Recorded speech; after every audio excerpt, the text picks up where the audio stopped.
es algo más que un crecimiento de la desigualdad. Se lo voy a decir. No éramos un país muy igualitario, pero estábamos cerca de la media europea. Nos contábamos entre la media europea. En este momento no son datos de ONGs y no son datos de izquierdistas, son datos de Eurostat. Escuchadme bien, Eurostat es la agencia de información de la Unión Europea. Pues bien, dice la Unión Europea, España y Estonia son los países donde hay mayor desigualdad económica de toda la Unión Europea. España y Estonia. ¿De acuerdo? Lo dice Eurostat, no lo digo yo, ni lo dice Podemos, ni lo dice Izquierda Unida. No, lo dice Eurostat, que nos hemos convertido, junto a Estonia, en el país más desigual de la Unión Europea. Mirad, ni países mucho más pobres que nosotros, como son Rumanía o Bulgaria, son tan desiguales como España.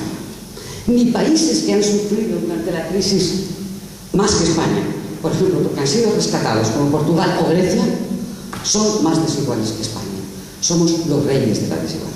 Somos los más desiguales de Europa. ¿Porque somos los más pobres? No.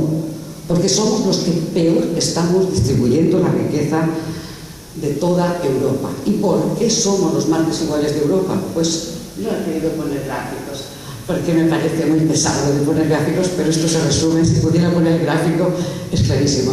Se dice muy pronto, porque en este país lo que lleva ocurriendo desde el 2008 es que la población está perdiendo renta, pero los más pobres son los que más renta están perdiendo. Yo voy a resumir con dos datos. El 10% de la población que menos tiene en España ha perdido casi el 40% de su renta durante la crisis. ¿Lo están oyendo? El 10% que menos tiene ha perdido, son datos también oficiales, ha perdido, he exagerado, he mentido, el 37,5% de su renta, porque he mentido. Bien, esta semana hemos leído un informe que dice que el patrimonio de las grandes fortunas en España ha crecido en los últimos 3 años un 67%. ¿De acuerdo? Luego somos el país más desigual de Europa porque los más pobres se están empobreciendo y porque los más ricos se están enriqueciendo. Dicen que esta crisis está afectando a las clases medias. Efectivamente está afectando a las clases medias, pero que no digan que está afectando a las clases medias, porque aquí la pérdida en renta y en participación en la riqueza sigue esta dirección. Más pobre, más pierde. ¿Nos entendemos? Más pobre, más pierde. La curva hace exactamente esto. Bien, podría seguir hablando de crisis social. Si tuviera muchísimo tiempo, podría hablar de desahucios, podría hablar de inmigración, podría hablar de esos jóvenes y no tan jóvenes exiliados económicos, podría hablar de discapacidad, podría hablar de jóvenes, podría hablar de mujeres, y no voy a hablar de nada de eso porque yo creo que ya he dicho suficiente para justificar que estamos sufriendo una crisis social, y una crisis social que, hasta donde vemos, es una crisis social de largo recorrido, de largo alcance.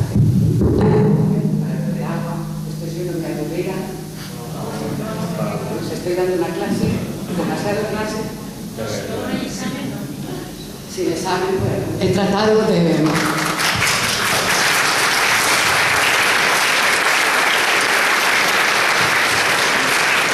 Bueno, he intentado no dar ningún dato. A veces no doy datos porque los datos suenan así pesados y pedantes, pero por otra parte es como si no damos los datos, es como si yo digo, hay mucha desigualdad. No, no es que haya mucha desigualdad, es que es muchísima. Entonces, yo digo mucha, parece que es una afirmación, no.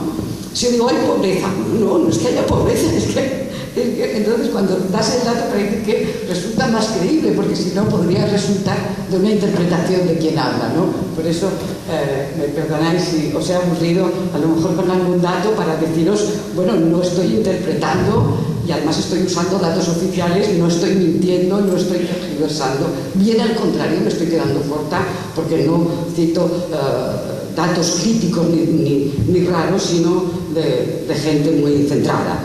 Bien, voy a hablar ahora de la crisis política. Bien, es evidente que una crisis económica y una crisis social como la que estamos viviendo, pues en un tiempo tenía que tener consecuencias políticas. Creo, no sé si después en el debate todo el mundo está de acuerdo en la sala, creo que en España la crisis política ha sido más intensa, ha sido más grave, porque nuestra crisis política no es solo creo yo, consecuencia de la crisis económica y social. En realidad, en España había problemas políticos antes, que habían empezado a manifestarse antes de la crisis. Había un desgaste muy fuerte, ¿de acuerdo? Antes de la crisis, que lo que pasa es que no se veía, aunque quienes se dedican a estas cosas, quienes hacen encuestas, quienes interpretan, quienes escriben libros de política, pues lo decían, incluso algunas veces lo decíamos en clase, aunque nadie nos hacía caso, y decíamos, oiga, que esto se está desgastando, que esto no va, pero parecía que todo iba, pero no es verdad. En España las cosas no iban bien. En España había un sistema político que se iba desgastando. En España la gente cada vez confiaba menos en ese sistema político, confiaba menos en sus instituciones. La transición estaba cada vez más lejos. El apoyo a la monarquía se iba degradando. El apoyo a las instituciones democráticas era cada vez menor. Los partidos perdían apoyo por parte de la gente y les votaban cada vez menos, por cierto, porque caía la participación electoral tendencialmente.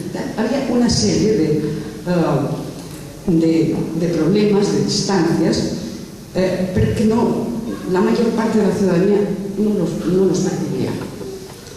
Los empezó a percibir cuando ocurrieron dos cosas: cuando empezó la crisis económica y cuando la gente empezó a ver con toda claridad algo que antes veía y que influía, pero no acababa de ver, que era el alto nivel de desgaste y de corrupción del sistema político, de nuestro sistema político.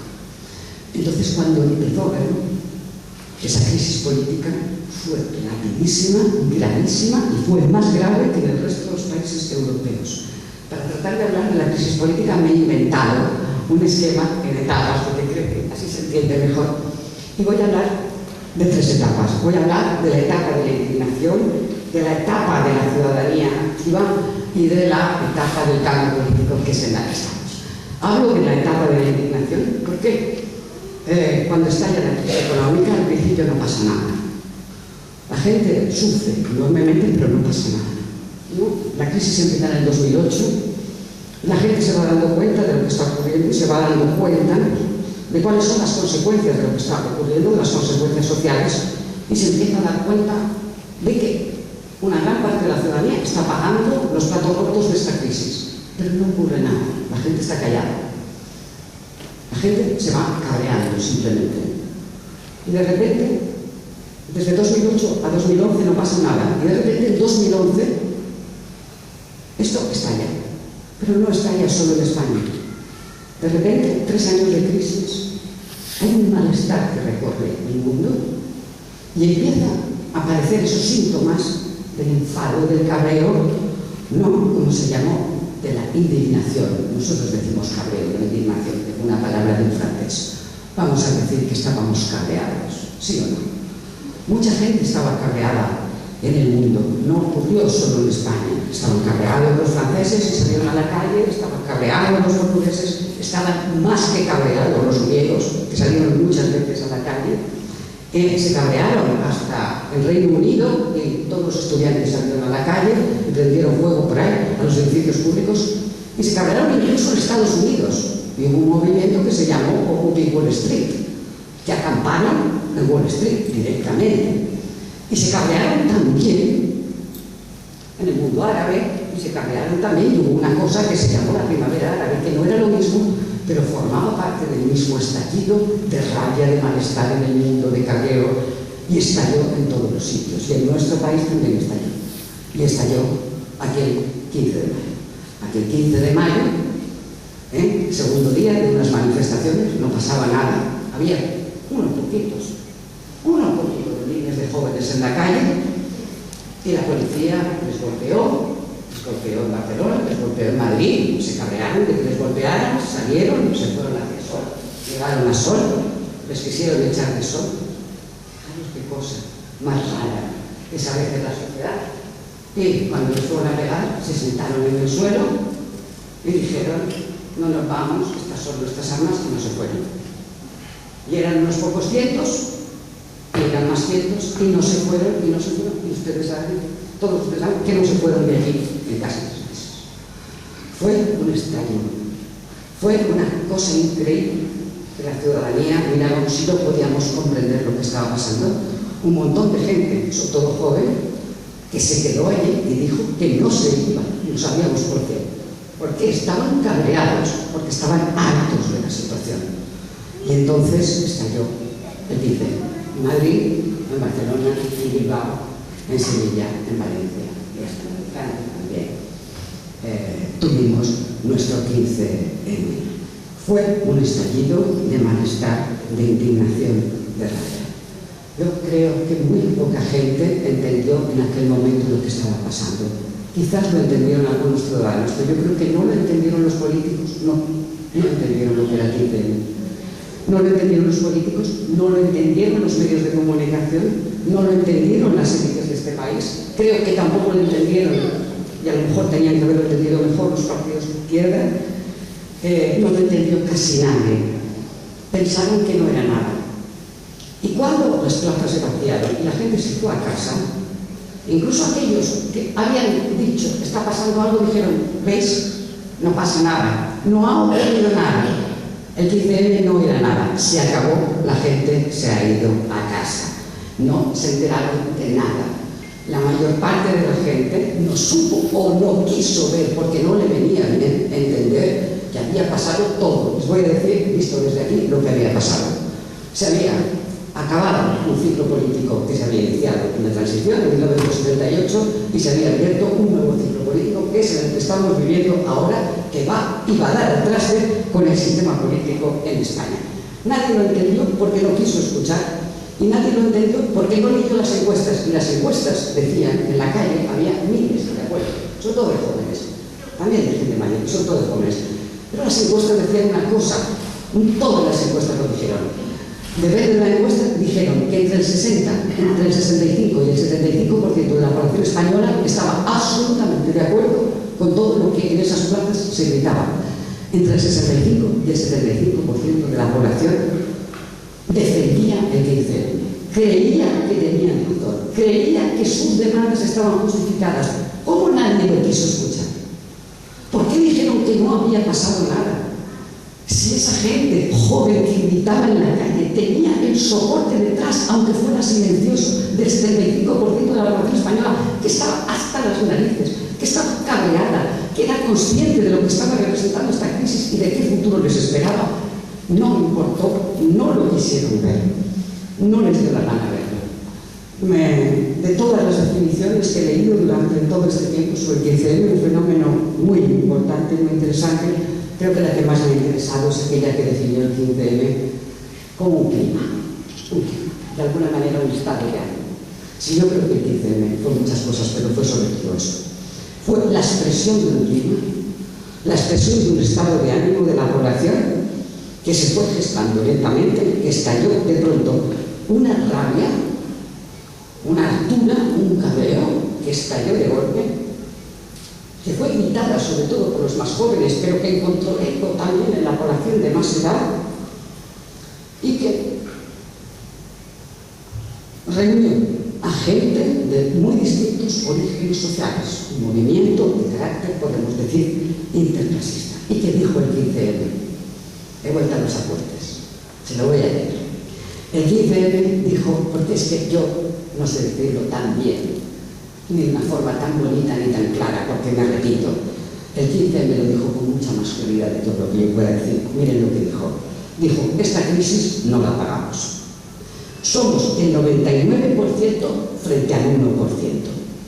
Sin casa, sin curro y sin miedo. Los políticos nos roban, los sindicatos nos venden, la patronal nos esclaviza, los bancos nos estafan, la prensa nos miente. Lo llaman democracia y no lo es.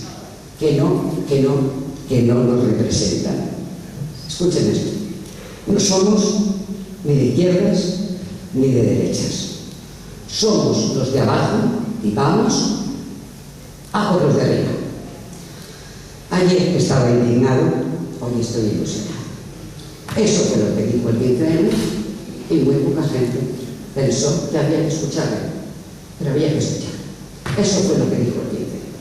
El 15M lo que dijo en voz alta es que estaban cabreados con una situación que la crisis había agravado, y dijo una segunda cosa está implícita en todo lo que acabo de leer. No solamente estamos cabreados con la crisis, no nos gusta el sistema político, no nos gusta nada, no por la crisis, es que no nos gusta.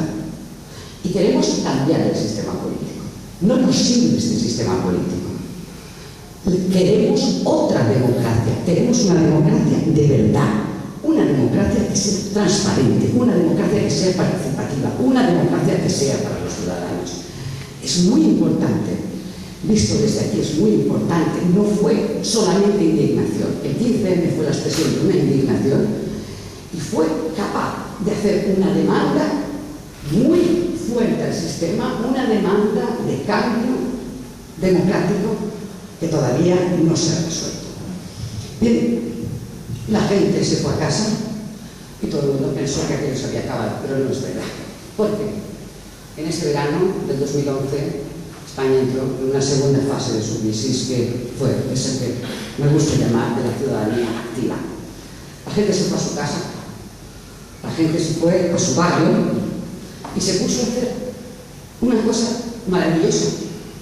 La gente dijo: los políticos no nos resuelven nuestros problemas, no lo vamos a resolver nosotros.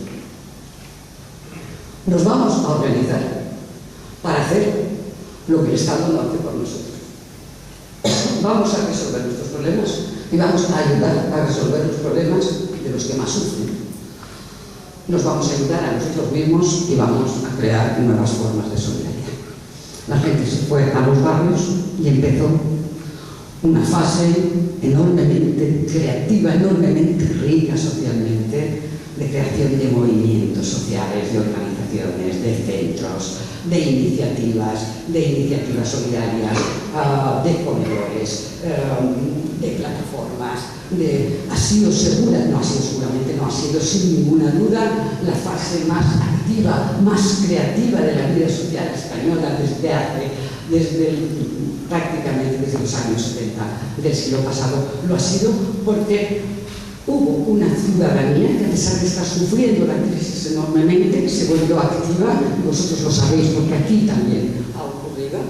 Se volvió activa y dijo: vamos a resolver los problemas, vamos a organizar problemas. De todas esas iniciativas ha habido, yo creo, una en la que todo el mundo estamos pensando mientras yo hablo, que es esa plataforma de afectados por la hipoteca, ejemplo más claro, más evidente de cómo una sociedad se organiza para poder responder a un problema.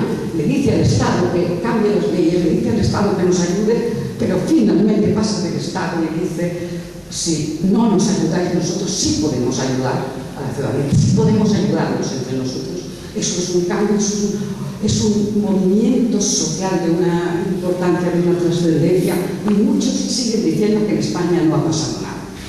Y así, en esta vía del cambio político, de la crisis política, llegamos a 2014. Y entonces en 2014, enero, febrero, entramos en una última fase del cambio político y todo el mundo ya sabe cuál es. De repente va a haber unas elecciones europeas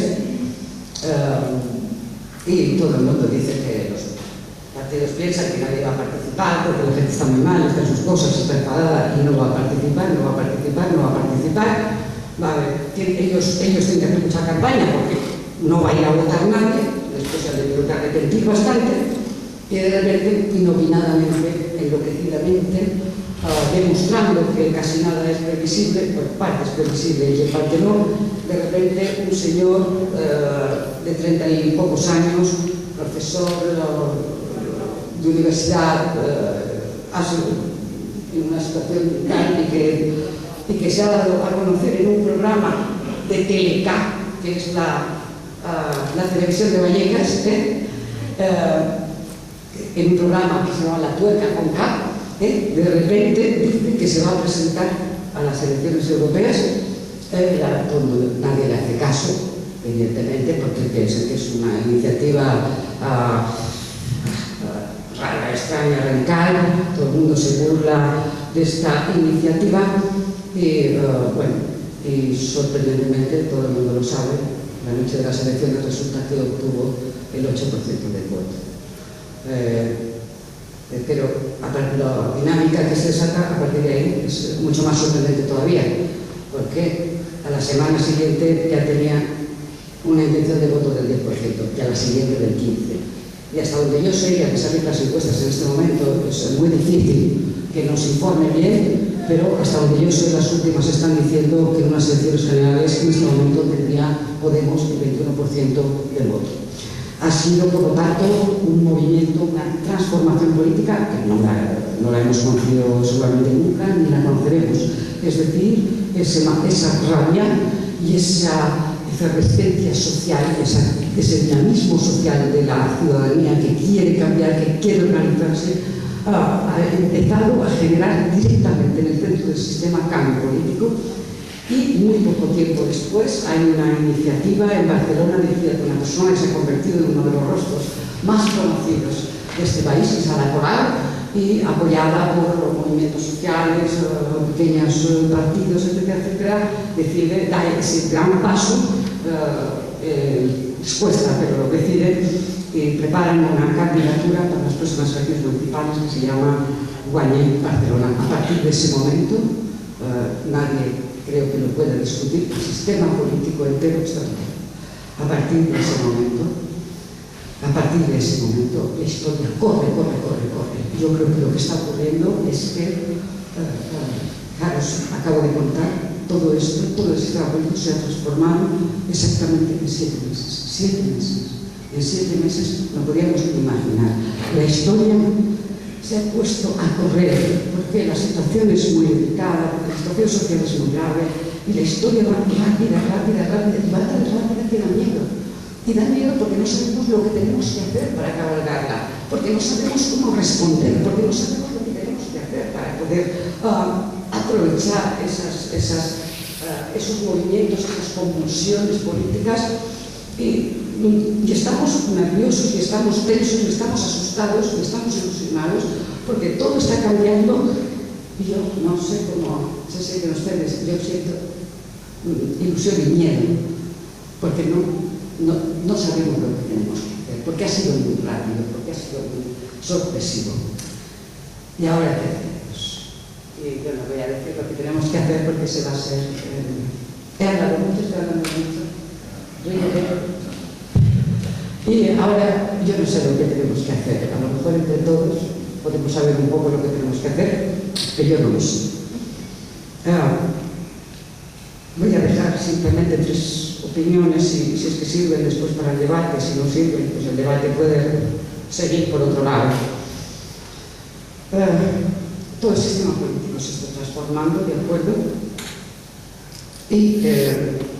pero la gente, voy a usar de momento el término izquierda, pero la gente de izquierda, la gente que estamos por el cambio social, la gente a quien nos duele el crecimiento de las desigualdades, etcétera, etcétera, estamos un poco preocupados porque lo que todo el mundo se da cuenta es que todos estos cambios políticos lo que hacen es romper, fragmentar un poco, digamos, el campo de la izquierda, ¿no?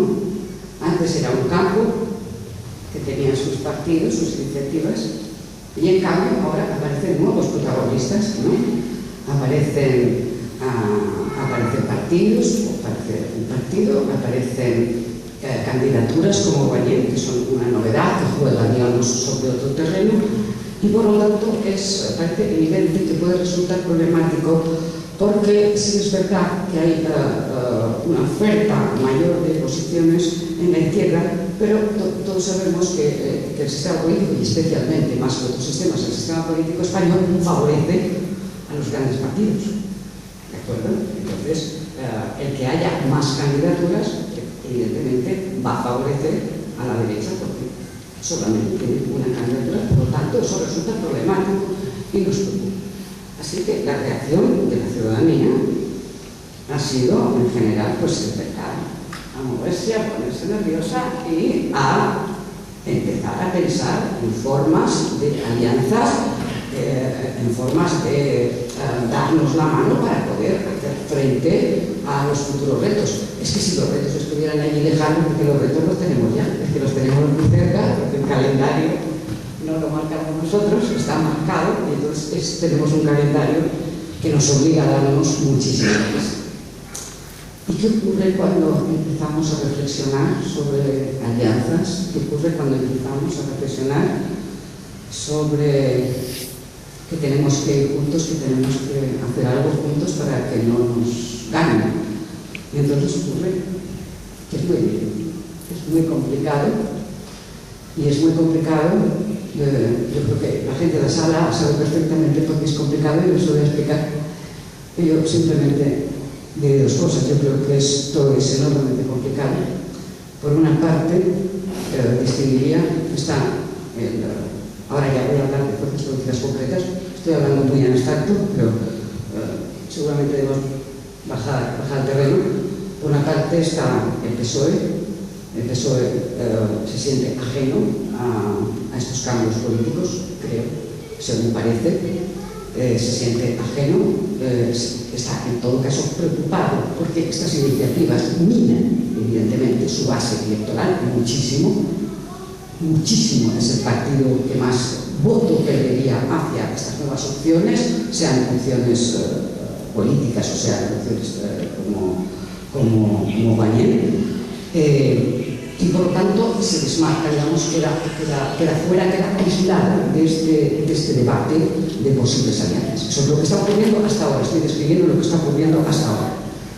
Después está lo que podemos llamar, no es que yo quiera llamar excepcional, digamos, la otra izquierda, la izquierda que existía antes de este último movimiento, de que tiene nombres también, es Izquierda Unida, aquí es también Compromís, una izquierda que por una parte entiende lo que entiende, aunque a lo mejor con un poco de retraso, quizás lo ha entendido un poco tarde, pero ha entendido lo que se está jugando, ha entendido que ha habido cambios muy importantes en muy poco tiempo y entonces quizás se ha puesto a pensar en abrir nuevas formas de colaboración. Pero eso es lógico, no estoy juzgando a nadie, no estoy criticando a nadie, no estoy aquí para eso. Simplemente creo que estoy describiendo, pero desconfiado. Y hace bien en desconfiar. Son partidos de izquierda que se enfrentan a algo que no saben muy bien lo que es. Que no saben, esto no es una acusación. Igual que todos tenemos nuestras incertidumbres, esa izquierda que viene de la izquierda, que tiene grandes tradiciones, que tiene un sistema de pensamiento muy claro, muy definido, que se enfrenta a algo que no sabe lo que es. Quiere y teme disolverse, perder su terreno, perder su electorado, perder su programa, perder su iniciativa política, y eso es absolutamente normal. Y si no ocurriera es que no sería una verdadera izquierda. Y después está la nueva política. Y esa nueva política, ¿qué teme? Esa nueva política ha conseguido una cosa que no había conseguido la vieja política. Es atraer un voto distinto, romper el límite entre la izquierda y la derecha. Lo dicen todas las encuestas, las malas y las buenas. Podemos es una candidatura que atrae voto de todo el espectro político, de todo, porque juega no sobre el debate eterno de derecha e izquierda, juega sobre un nuevo debate que son, ellos dicen casta, a mí me gusta más oligarquía, pero casta frente a ciudadanía. Y ciudadanía somos todos. Casta, élites frente a ciudadanía. Y en ese mensaje nuevo es capaz de atraer una parte del voto de otros sitios. Por lo tanto, esta iniciativa se juega mucho también en un pacto, porque podría espantar a esos votantes que se sienten ciudadanos, que están cabreados, que quizás no simpatizan estrictamente con la izquierda, pero que están tan cabreados que no pueden soportarlo más, que no soportan más la corrupción, que no soportan más la pobreza, que no soportan más la miseria a la que nos enfrentan cada día, que se sienten ciudadanos cabreados y quieren un cambio. Y quizás en ese pacto, esas nuevas formaciones se jueguen perder ese apoyo que ya no se ordena en torno al eje izquierda-derecha.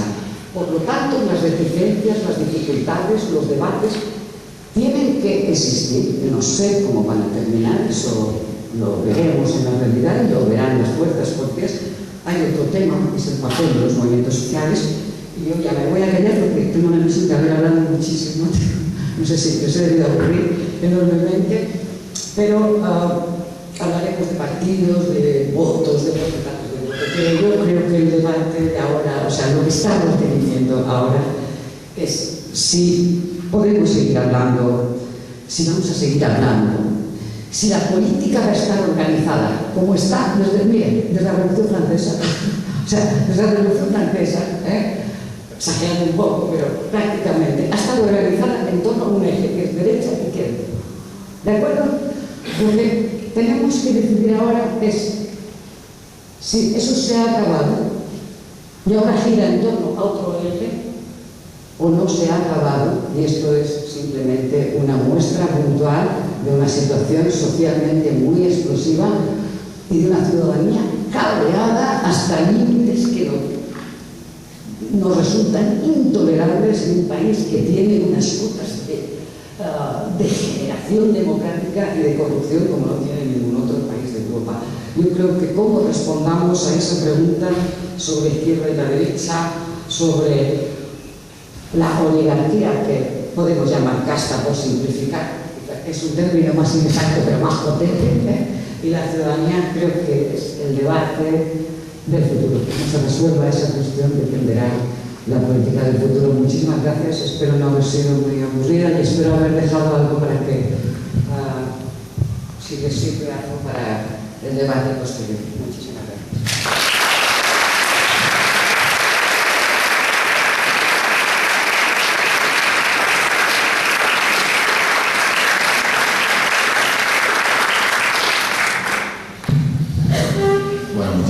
Gracias, Begoña, por tu exposición. Y nada, vamos a pasar directamente a abrir un primer turno de palabra que, bueno, dirigido a nuestra ponente o a la mesa que representamos los que representamos también a determinados movimientos sociales aquí en el acto. Y bueno, yo creo que solo pediros que son mucha gente público,